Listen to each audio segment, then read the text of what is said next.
The president has made it perfectly clear, and I think it's perfectly clear, that honoring the U.S. debt is the most important thing. Okay, so and then that I hope that when we get to the point, if I'm confirmed, that we have to have the debt ceiling, that we won't go through another one of these issues, because there's certain things that I would have the power to postpone this. But I firmly believe the U.S. has the obligation to honor its debt. Then can you commit to working with the Congress to pass a clean debt ceiling? I will commit to absolutely work with the Congress, the House and the Senate, so that we don't get to the last minute and run out of money. Is that a yes? We will commit to passing a clean debt ceiling? I don't know your technical issue of what a clean debt ceiling is. The debt ceiling? But let me be clear. I would like us to raise the debt ceiling sooner rather than later. That's fair enough for me. So that, thank you. We don't run a risk of defaulting. I'm grateful for that answer, though. Thank you.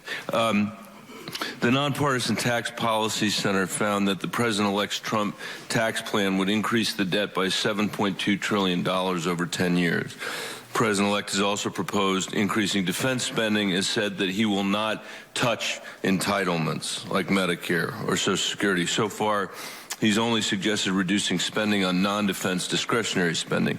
In 2015, as you know, non-defense discretionary spending comprised about 16% of the budget, about $583 billion.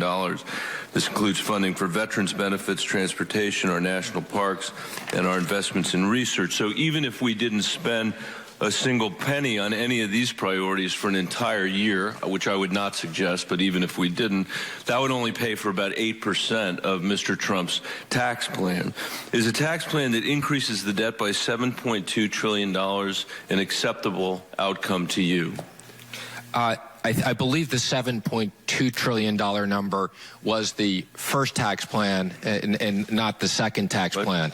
I believe it scored dynamic closer to $2 trillion. The first tax plan was $11 trillion. The second, I think, was 7.2. Well, then you must be referring to static and not dynamic. The dynamic number was closer to $2 trillion. But the dynamic is $3.6 trillion. So in any case, what we're doing is adding mountains of debt. Let me just comment that I have discussed the debt with President-elect. We are both concerned that we've gone from $10 trillion to $20 trillion of debt. We think that the way to reduce the debt is by economic growth, and that will create the opportunity for us to pay down the debt. Now, let me just make a comment on the tax plan. Just to be clear on that, though, Senator Thune said, well, that our history, in our history, the average growth rate we've seen is about 3.2%. It'd be great to get to 4%. You said between 3 and 4, but there's no way that's going to fill the gap that is projected in these tax plans. Well, and I can accept the fact that the president may have changed his mind or you differ with him. I'm just trying to understand whether you would find it acceptable to bury the American people under this kind of proposed debt. Again, I think, as you know, we had a rather modest campaign staff relative to the other people out there. Okay, so one of the things I look forward to, if I'm confirmed, is having access to all the people at Treasury who were able to model these things. So we were forced. We had some internal models, but we were forced to rely upon external models. Certain of the assumptions we agreed with, certain of the assumptions we didn't agree with. I think what's important is that President Trump has a pro-growth economic tax plan, and we are sensitive to the costs of that plan.